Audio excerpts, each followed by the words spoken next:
ஆண்டவராகிய இயேசு கிறிஸ்துவின் நாமத்தில் காலை வாழ்த்துக்கள். இன்றைய மன்னா, ஒப்பீரின் தங்கமும் விலையேற பெற்ற கோமை தேகமும் இந்திர நீலக்கல்லும் அதற்கு ஈடல்ல. யோபு 28:16. இதற்கு எதற்கு ஈடல்ல அப்படின்னு சொல்கிறாரு. யோபு என்ன சொல்கிறான்னா, ஞானத்தை குறித்து சொல்லப்பட்டுகிட்டே வரார். ஞானத்தை குறித்து சொல்கிறாரு.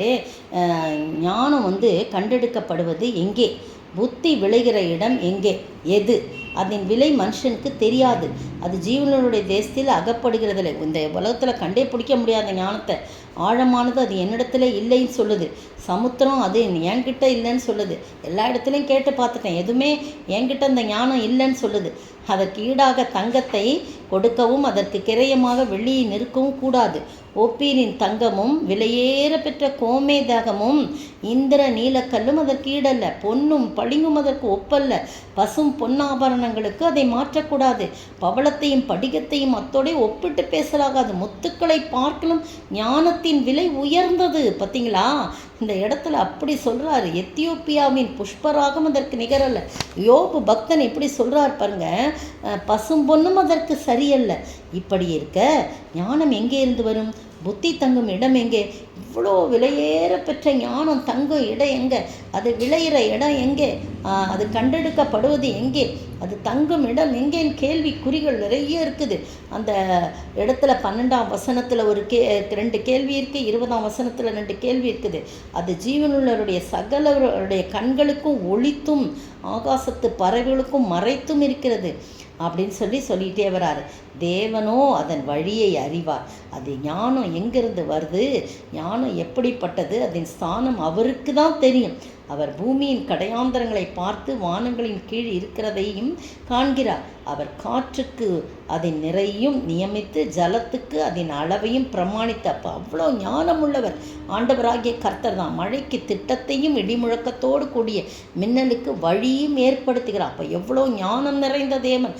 அவர் அதை பார்த்து கணக்கிட்டார், அதை ஆராய்ந்து ஆயத்தப்பட. இப்போ தான் சொல்கிறாரு மனுஷன் நோக்கி, இதோ ஆண்டவருக்கு பயப்படுவதே ஞானம், பொல்லாப்பை விட்டு விலகுவதே புத்தின்னு சென்று சொன்னான். பார்த்தீங்களா என்றார் என்று சொன்னான். பாருங்க, மனுஷன் நோக்கி ஆண்டவர் சொல்கிறாரு, கர்த்தருக்கு பயப்படுறதான்ப்பா ஞானம்.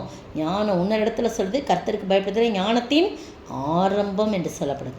பொல்லாப்பை விட்டு ஒரு மனிதன் விலகுதான் புத்தி என்று சொல்கிறோம். இந்த அருமையான வேளையில் இந்த விலையேற பெற்ற ஞானத்தை நாம் கண்டு கொண்டு கர்த்தருக்கு பயந்து வாழ இந்த கடைசி நாள், இந்த மாதத்தின் கடைசி நாளை நாம் முடிக்கிறோம். இந்த மாதம் முழுவதும் அருமையானது என்று சொல்லி ஒரு 20 நாளைக்கு நாம் பார்த்தோம்.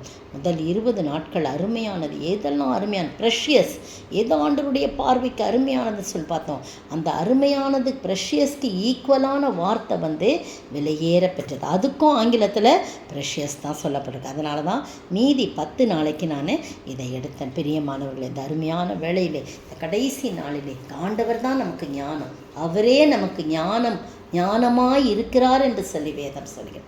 எனவே அந்த ஞானத்தை நாம் கண்டு கொள்ள, அவரை சொந்தமாக்கி கொள்ள, அவருக்கு பயப்பட்டு அதன் மூலம் அந்த ஞானத்தை நாம் பெற்றுக்கொள்ள, பொல்லாப்பை விட்டு விலக ஆண்டவர் தாமே கிருபை செய்வாராக. இந்த மாதம் முழுவதும் நாம் ஆராய்ந்து அறிந்த காரியங்களை யோசித்து பார்த்து தியானித்து கடைசி நாளிலே அந்த கர்த்தராகிய ஞானம், இயேசுவே ஞானமும் எல்லாவற்றுக்கும் எல்லாமாய் இருக்கிறார், அந்த ஞானத்தை பெற்றுக்கொண்டு வாழ ஆண்டவர் தாமே கிருபை செய்வாராக.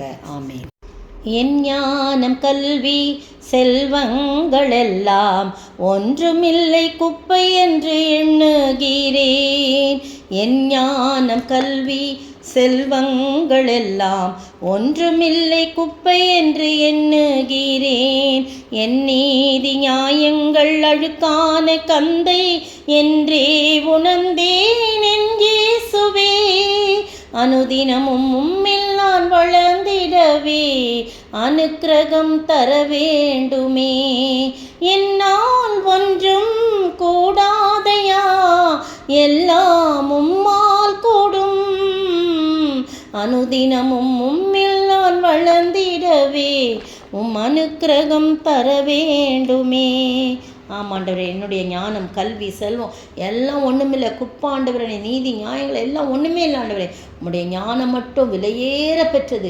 அது ஒப்பீரின் தங்கத்துக்கு ஒப்பானதல்ல அப்பா. அது பொண்ணுக்கும் பசும் பொண்ணுக்கும் தங்கத்துக்கும் என்னென்னத்துக்கும் புஷ்ப ராகத்துக்கும் பதும ராகத்துக்கும் ஒப்பிடப்பட்டது இல்லை ஆண்டவரே. இது விலையேற பெற்றது, உம்மிடத்திலிருந்து வருகிறது ஆண்டவரே. நீர் மட்டும்தான் அதை தெரிந்து வைத்திருக்கிறேன் ஆண்டவரே. தகப்பனே, அந்த ஞானத்தை நாங்கள் கர்த்தருக்கு பயப்படுதே ஞானம் என்று சொல்ல, அந்த ஞானத்தை கர்த்தருக்கு பயப்பட்டு வாழ நீர் உதவி செய்ய வேண்டும் என்று கர்த்தரும் மீட்பெரும் ராஜாவுமாகிய இயேசு கிறிஸ்துவின் விலையேறப்பட்ட நாமத்தில் ஜெபிக்கிறேன் பிதாவே, ஆமென். நேற்றைய பதில், நம்முடைய கர்த்தராகிய இயேசு கிறிஸ்துவும் நம்மிடத்தில் அன்பு கூர்ந்து நித்திய ஆறுதலையும் நல் நம்பிக்கையையும் கிருபையாய் நமக்கு கொடுத்திருக்கிற நம்முடைய பிதாவாகிய தேவனும் உங்கள் இருதயங்களை தேற்றி எல்லா நல்வசனத்திலும் நற்கிரியிலும் உங்களை ஸ்திரப்படுத்துவாராக. 2 தெசலோனிக்கேயர் 2:16-17. இன்றைய கேள்வி, கர்த்தர் எப்படிப்பட்டவர்? அவர் உங்களுக்கு என்ன செய்வார்? கர்த்தர் எப்படிப்பட்டவர்? அவர் உங்களுக்கு என்ன செய்வார்?